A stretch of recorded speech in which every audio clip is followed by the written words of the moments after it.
Michael Hernandez of MLH Media and Valley Fight News, and I'm here today with Daniel Gualajara, a very, very talented fighter out of the LA area. And I just wanted you to go ahead and give yourself a little intro to these fans, man, because I feel a lot of people know who you are based off of a clip that they've probably seen on Instagram, but a lot of people may not know the face, man. So share that UNF 8 experience. Tell the fans exactly how it felt to get that knockout against your opponent, man, because that was a crazy clip, man. I was seeing it all over from people that don't even watch MMA. You know, they were like, "Oh my gosh, look at the way he flatlined him."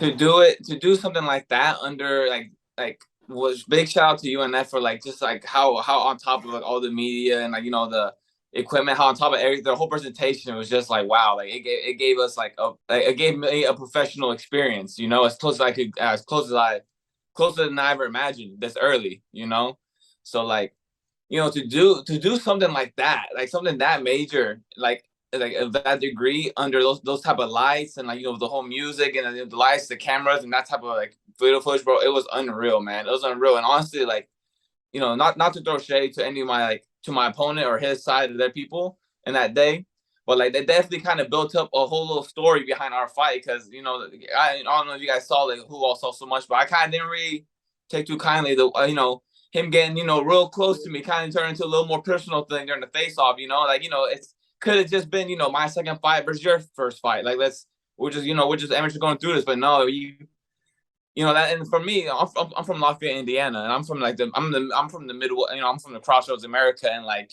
there's a lot of humble people, I feel for most people, but it's like you cross the boundary, that you cross the boundary, there's like you just it was unnecessary. And then as far as like the whole crowd was like, it was on their side. I heard, I heard the boos at me, and I heard the yells, the hip hop parades to him. So it's like, so now it turned into me against this wave. So to be able to do something like that in that moment, bro, it was $1 million moment, man. $1 million moment that I thank God and my people for, to like, because they could have gone either way. He wasn't no chump. I'm not gonna say that dude was no chump by any means. He's from he's from a good team. He's a strong dude, but it turned out the way it was meant to be, and like I wanted it more. I was ready. I was ready for that and handled it. Does it feel surreal to you because you're in the entertainment world? You do a little bit of I believe filmography or like cinematography from what I've seen on your IMDb and your resume and just some of your work on Instagram. So how does that feel for you going into it as a fighter? Because I know you were talking about all those lights and all the glitz and glamour and the recording footage. How does it feel for somebody that's been on that other side of it? Yeah, no, it's crazy. I've been getting bits. I've been getting bits and pieces of every little emotion as I watched the video and rewatched it. Because I mean, you guys saw how I felt in the moment.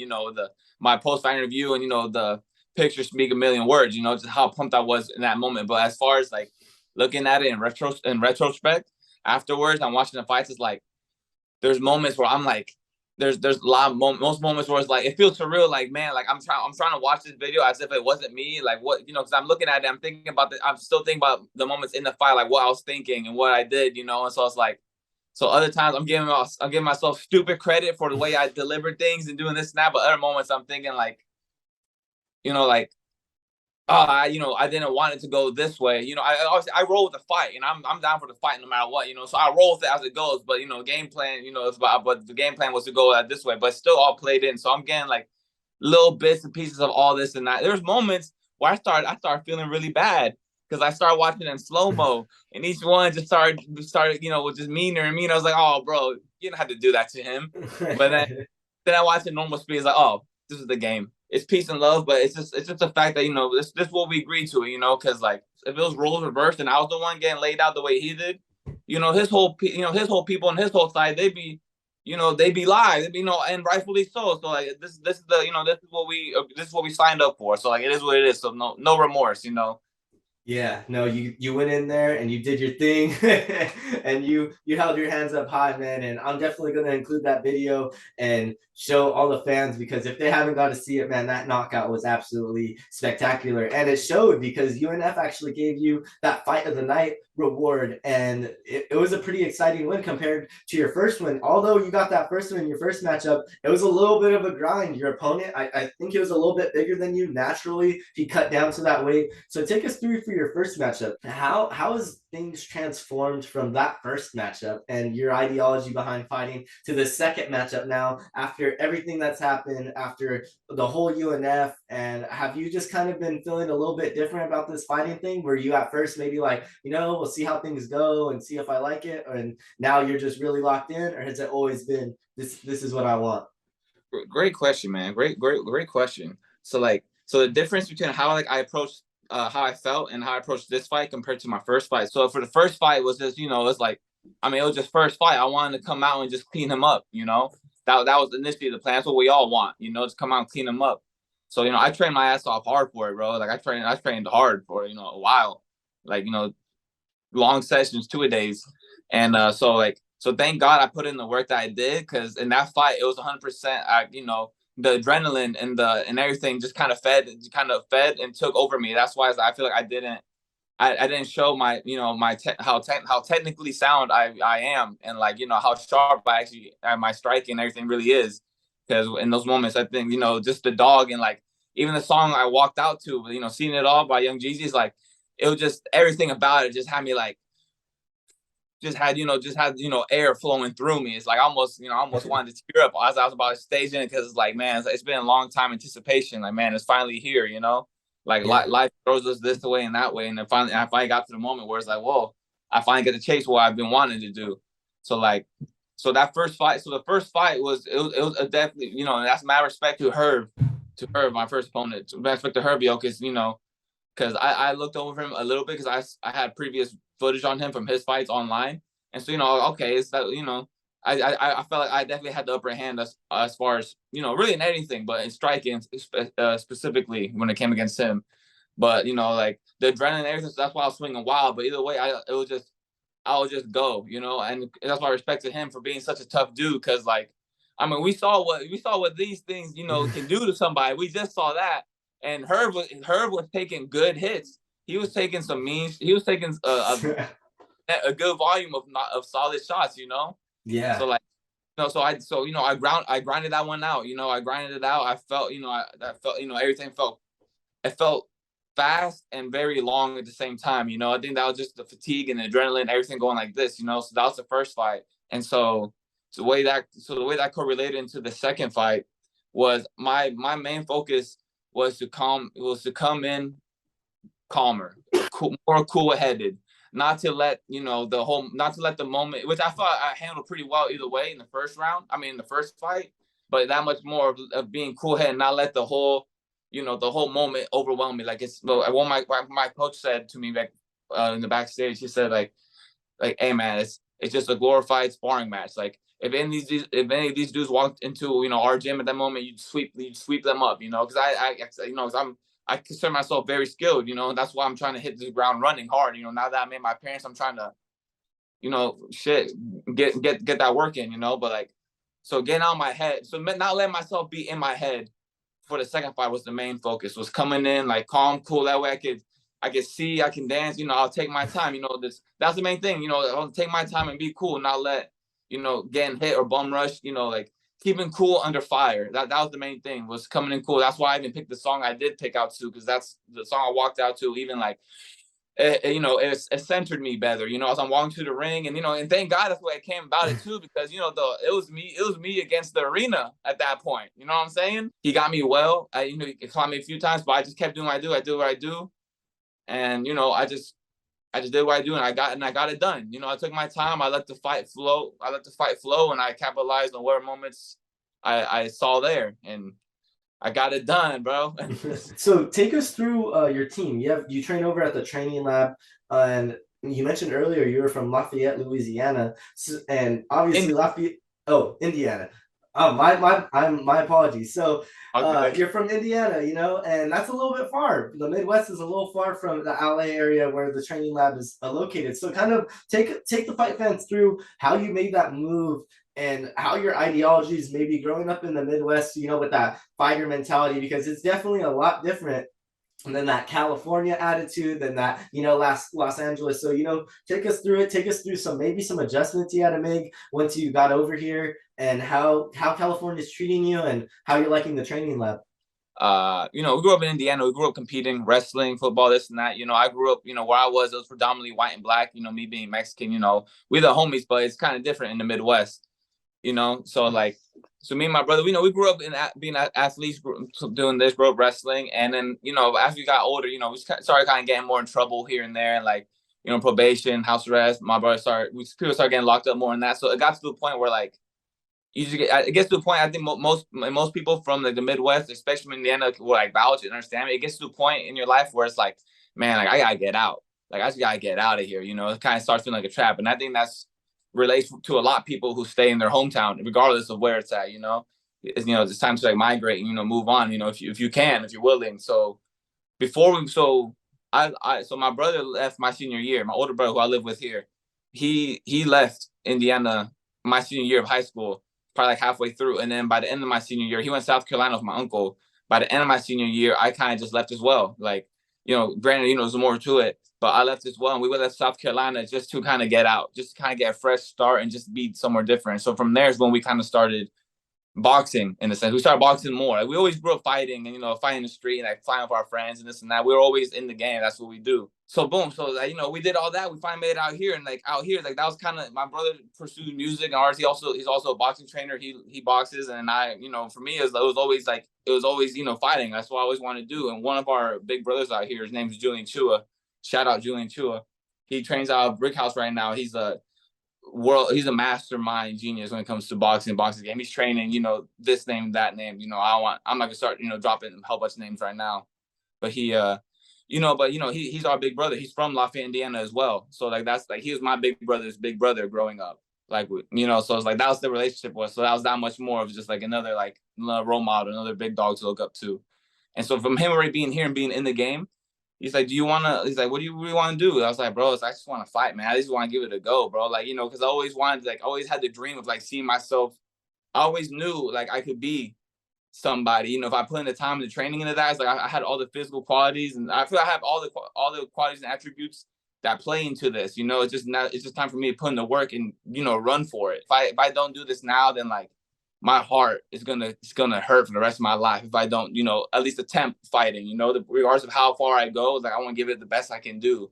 So like, that's the role he played on me, because he finally asked me like, "What do you want to do?" He's like, "Well, shit, bro. Like, yeah, I think these are 2 gyms you train now. He told me to go check out King's MMA down in Huntington. And he told me to go check out Treigning Lab, because he was because at that time he was helping TJ Dillashaw do mitt work, and he was doing boxing pads with him and stuff, But he told me about those 2. So I went when so I finally took the time to go out one day and check him out. And the people were just great. Like I love my team to death. Like that's family. Like this is the reason, I live here in Sherman Oaks, and like there's a reason I drive like an hour, 15 minutes to go, train with them whenever I can. Cause like that's the fam. They're a bunch of quality dudes that like are just strong. They love what they do. They're great people. And my coaches are just mad knowledgeable. Like I trust them, I trust all of them, and I appreciate all of them. Those are my boys. Those are my boys to death. Like if I live closer to them, then I will spend more time like with them to be on the outside. But due to convenience, and that's not the case. But like those are my people. I definitely I want to represent the training lab well, because those people in that facility have done a lot for me. They looked out for me a lot. So it's like that's it's love. It's love over there. Yeah, they've definitely helped you out with furthering that fight career and getting you in those right spots, because that Royal Combat card, they definitely produce a lot of guys out of there that get a lot of pro looks. And then obviously UNF has their own pro promotion. So I'm pretty sure you just keep on doing your thing over there, Daniel, and some good things are gonna come a knocking for you. But that makes me beam up with so much happiness, man, because you hear a lot of people, a lot of athletes always talking about, man, I wish I did this. Oh, I wish I did that. You're doing it. you're in an area of opportunity of LA where you could be doing other things, like how you said, you could be getting caught up in money, but you're chasing your passion, man. And that's what I love. I really got to give you props for that, man, because it takes a lot. And, you're doing your thing, man, and I really can't wait to keep on watching your career just take on from here, man. What are some goals for you in your MMA career? Because obviously, I know you're looking to probably make some money off of this, looking to go pro,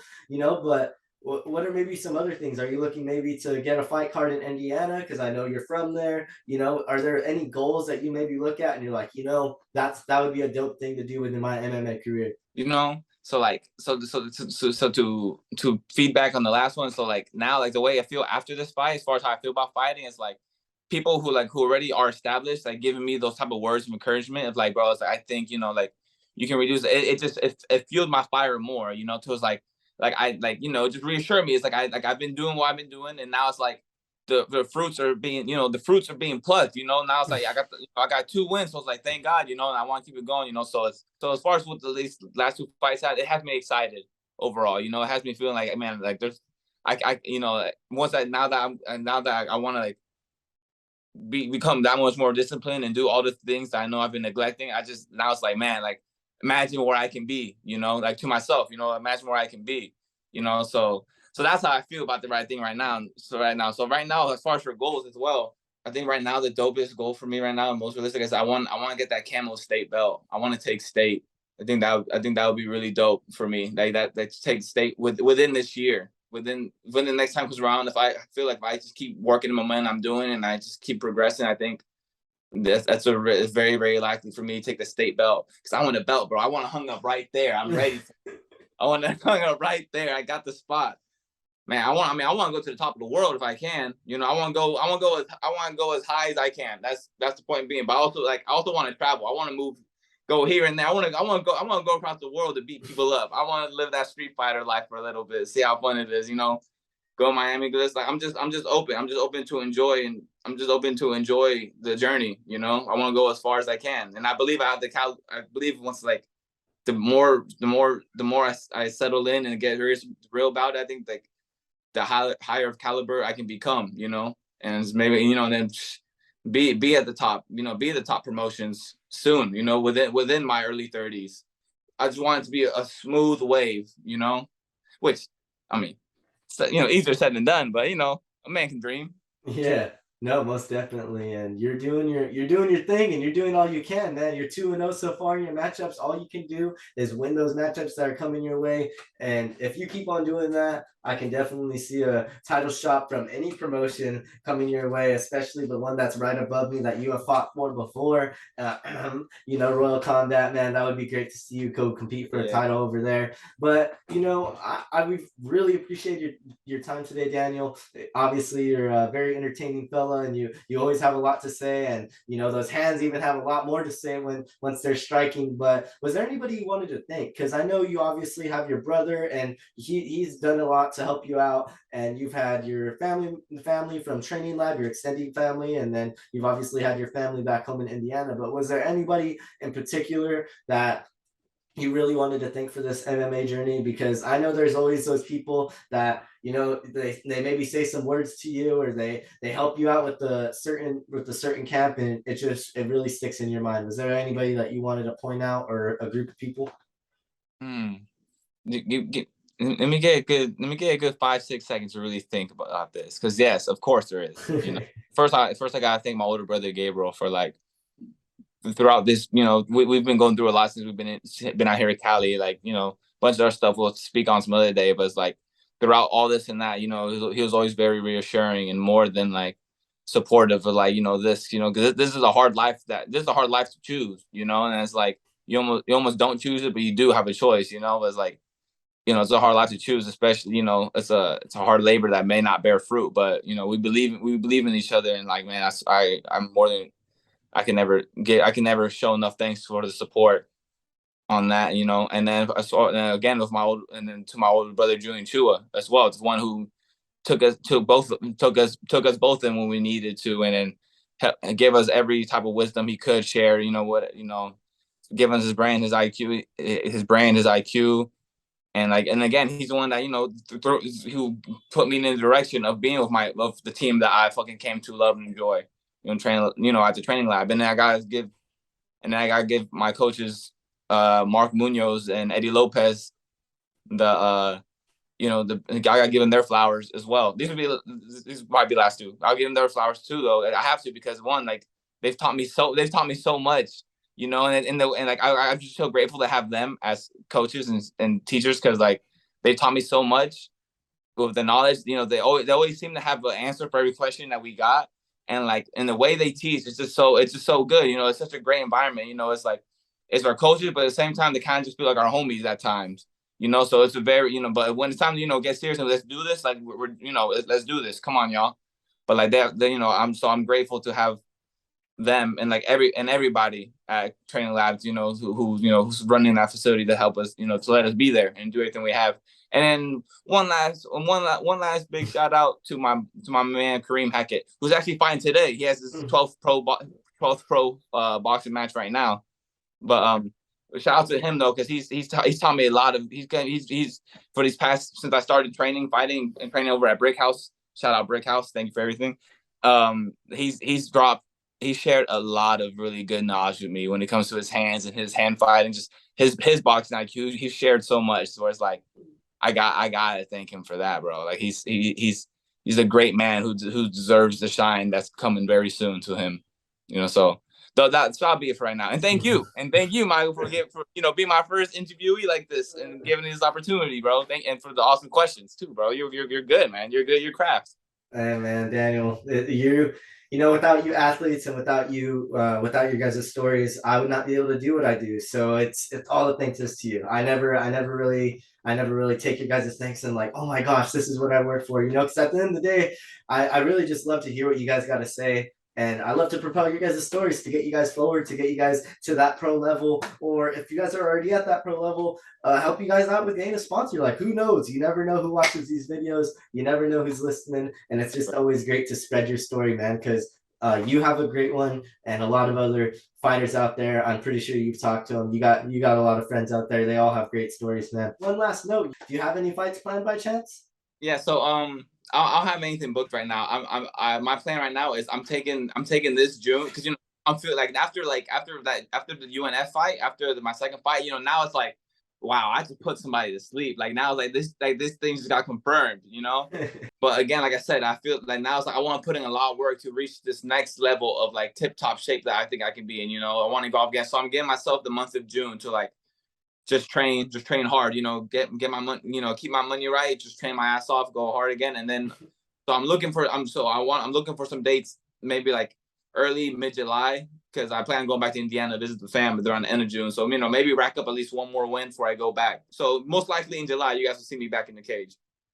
Alrighty, MLH Media fans, you guys heard that first here from Daniel Gualajara himself. Hopefully, July is the time that you guys get to see him back in the cage, and I hopefully get to see him back in the cage, because it's always fun getting to watch you, and hopefully I get to talk to you after for those post-fight interviews, man. It is going to be Michael Hernandez of MLH Media and Valley Fight News, and we are going to be signing out with Daniel Stiiilo Gualajara. One love. Appreciate y'all.